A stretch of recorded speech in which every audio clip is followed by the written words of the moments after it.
So above the habitation door you've got your main 12 volt control panel. So you've got your master switch which is on and off here. And then the other side you've got your master switch for your lights. Obviously the master switch for the main vehicle will either give you 12 volt if you're not hooked up or 230 volt if you are hooked up. And below that you've got the pump. So if you want any water you've got to turn the pump on, which pressurizes the water, so taps, toilet, shower. Otherwise you'll just get whatever's in the line and it'll normally just fade out. Got your awning light. You've got your dimmers, which are the lights underneath the cabinets here, so you just press and hold and it'll dim the lights down. And on this side you've got your water levels, so 50% fresh, 0 waste, and below you've got your battery levels, so 14.1 volts in the Leisure, 12.9 in the vehicle, 3.8 amps currently being used off the active battery, which is always the Leisure battery to run the motorhome. And then you've got the current, mains current coming in, which is 5.1 amp, and the solar has gone to sleep because the mains current takes priority because it's a bigger voltage. Going back to home, in the bottom corner you've got settings. So the active battery always wants to be the L Leisure battery. You don't want to be running the motorhome off the vehicle battery, as you could flatten it and then you won't be going anywhere. You can have the solar select battery on smart, which all that does is monitor both batteries. Whichever needs the charge, it'll send it to that. You've got tank fill, so if you're filling from an aqua roll, you'll turn tank fill on. You'll be able to put your 12 volt pump in, connect it to the plug and the other end into the filler, and it'll suck the water into the vehicle. And you've got tank heaters, so if it's going to be cold and potentially freeze overnight, put the tank heaters on, it'll put some current through the water and it will stop the water freezing in the main tanks. Going further on you've got your dimmer level, you've got your screen settings, and you've got your date and time. Across from it you've got your Aldi heating, so all you need to do is turn on and off here. Then you can go into the menu. So turn on, like so.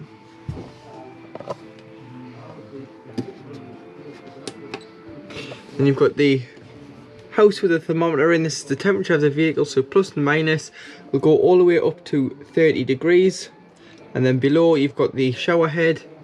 So if you don't have no water in the tanks, don't put your hot water on, as it's like putting a kettle on with no water, you'll burn the element. Half is 40 degrees, all the way to 60 degrees if heating your water.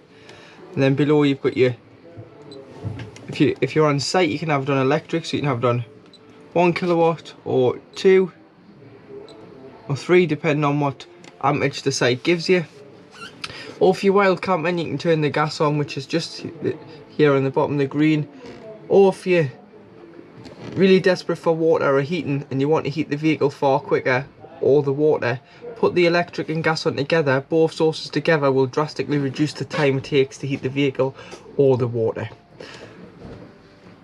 Going into settings you can set timers, but I'll keep it nice and simple for you and just show you how to put the heating, the water, the electric and the gas on for the heating and hot water system, which is Aldi. In the bedroom area, this is the Delaware HB, so the bed is slightly higher than the standard Delaware. You've got storage drawers and a compartment there, so that's the back of your Aldi boiler. And the bottom there, just for when it needs servicing. Got little side tables here and your lights in the back. Your wardrobe with hanging rail. And this is your expansion tank for the Aldi, because it's a wet system, so this cover lifts off and you top up with the Aldi antifreeze liquid through the top. This is just a little breather pipe for the liquid, as it's an expanding liquid, so always run the system up first before you decide to top up, as it may not need topped up, it may just be showing low and then you run it up and it shows slightly higher. All your bezels at the back are individually switched.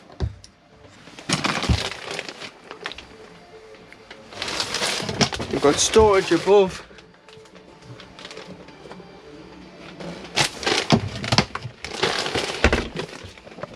and then open this skylight. You would press the button in, slide it along, put in the groove should you want it to be open for ventilation. Always make sure that when it's shut, the button is below the bar and popped out. Got a fly screen and a blackout blind. So to operate the toilet, obviously make sure the pump's on. You've got a blue button here, which is the electric freshwater flush. So you flush the toilet first. So flush it. And then on the bottom bowl of the toilet there's a blade. Slide to the right. Always flush first because it lubricates the rubber seal. Use the toilet, flush the toilet after use, then slide this to the left, which will isolate the cassette and allow you to get it out from the outside should you need to change it. On here there's a diagram of a cassette. When you get a light on there, it means it is full and requires to be changed. Your bathroom light is on the side of the toiletry cabinet there, so you've got one there and one underneath the sink. You've got your hand basin tap, and then you've got the same skylight as the one above the bed, the rear, with a fly screen and a blackout blind. You'll notice that the toilet door also acts as the bedroom door, and to this side you've got your shower with hanging rail on there. So if you've, for wet towels or wet coats, if you've been walking the dogs or caught in the rain. And then when winterizing, if you unscrew the shower head from the hose, you can see there it's got quite a loop in there. Allow this hose to lie in the shower tray, and any water that's in there will drain out into the waste, but the waste will already be open from outside, so it'll just drain directly out of the vehicle and leave all mixer taps throughout the vehicle open. So kitchen tap, shower, hand basin tap, leave it all open so it doesn't build up any air, and also it allows any water that's in the lines to dribble out. And then these are just magnetic shower screens, so just close them before travelling. To operate the fridge, you turn on and off here by the square button, and then you'll get the display on there. So A stands for automatic energy selection. So the brain of the fridge picks what's best sources available at any one time. So at the moment we're hooked up and we'll have the gas turned on. Should I take the hookup out, it will go over to gas. Should I start the engine, it will go to the 12 volt setting, which is just designed to keep the temperature of the fridge the same as when departing. So the idea with the 12 volt setting is, if you're moving from site to site, obviously your fridge will be on site, your shopping will be chilled. It'll just keep it nice and fresh until you hook back up or go on to gas. Or if you're moving from home, where you've hooked the vehicle up a day or two before, had the fridge on, put the shopping in the night before, and then you're going to drive, no matter if it's half an hour down the road or longer, the shopping should stay nice and fresh until you either go back onto hookup or onto gas. If you were wanting to change over, you just press this square button here and it will manually change over to the battery or gas. And you've got the temperature here. So sometimes people say if you're pre-chilling, have it on 5, but once the shopping's in, if you just turn it down to 3 or 4, because sometimes it can potentially freeze the shopping in the fridge. And then you've got this setting here, which just puts a bit of heat round here and stops the rubber from freezing to the door. Once you've finished with it for the season, if you clean it out, and then underneath the catches here there's a little toggle, so on both, on the front fridge door and the freezer door, just clip them into there. It'll allow air circulation in and out of the fridge freezer so it doesn't go mouldy and start growing bacteria in there when the vehicle is not being used. Above the fridge you've got your Russell Hobbs microwave, which is a mains 230 volt microwave, which is 800 watts, so you've got to be on site and hooked up for this to work. So next to the fridge is your table, so you've got a freestanding table there, so you can have it in the front or you can take it outside if it's a nice day. That just stores away here when travelling. So when travelling with rear back passengers, you'd remove the cushion, and then you'd remove this section here, so just slide out and then you could store that away. And then if you get your table to make the bed,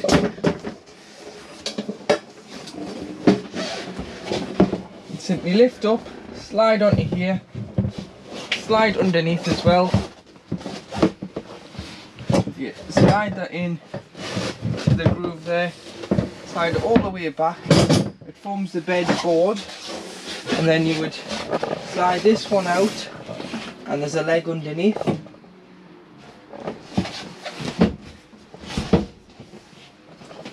This could then store in the table section,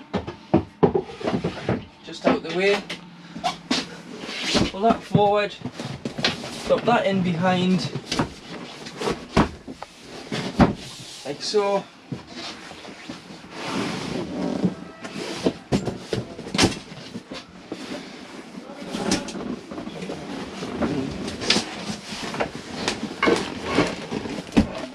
Store that in there, that in there. Then there'll be some infill cushions, so I'll get the infill cushions, I'll pop them in and I'll show you how it's made. I do apologise, you don't use any infill cushions, you use the base cushion which we had on the cab seat there. So you put that there, and then you put the backrest in there, and there you have your bed at the front of the motorhome.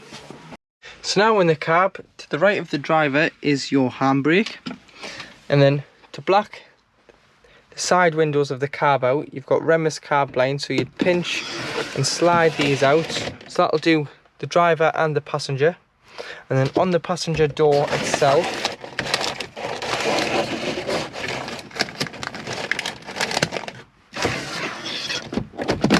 you've got your electric windows and electric mirror adjustments. So you choose your mirror, so you've got two mirrors on each side, which is the top and the blind spot, so you can adjust them electronically. And then on here you've got your headlight adjustment and your rear fog lights. So you've got exactly the same Remus carb lines on the windscreen, so you'd pinch, slide these out and do exactly the same on the other. Meet in the middle, they are just magnetic, like so. And then they just store away.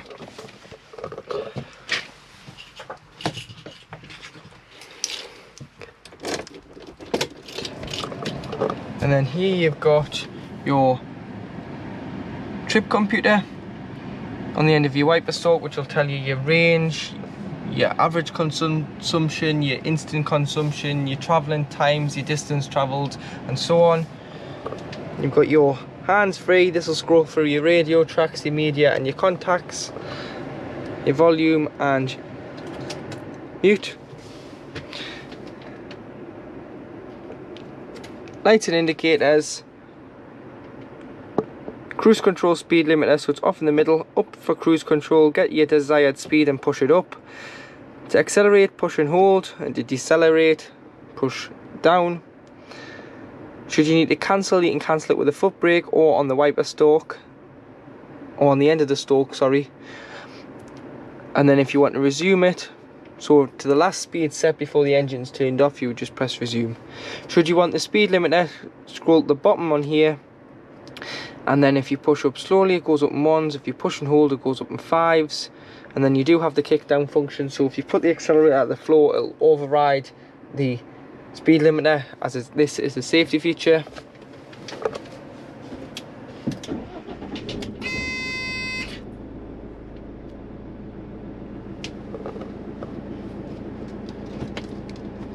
Six-speed manual gearbox with lift into reverse, so you lift and it brings in the reverse camera on the head unit. And then below you've got ASR off, which is anti-slip relief, so it's another word for basically turning your traction control off should you be slipping and you want to stop the ASP overriding. Hazards, locks the door, and it does lock the habitation door on this model because it is fitted with central locking. You've got your heated mirrors, and then you've got USB for charging and 12 volt for charging. The USB up here, you've got two for the head unit, so that's to connect to the head unit. And then you've got a glove box. And then below, you've got your temperature on the outside ring. Fan speed must be on at least 1 or more, so you've got 1 to 4 for the aircon to work. Then it's where you want the air to go to, face, feet or screen, and whether you're recirculating air within the motorhome or bringing fresh air in. This box here is cooled and heated by the air conditioning as well, so should you have any sweets for when you're driving, if you've got the air conditioning on, they'll stay nice and cool, and you can have them in there instead of getting up and down to the fridge when driving. So to operate your Accent head unit, which this model is an XF270 model, you've got a GPS card in the top here which works in navigation.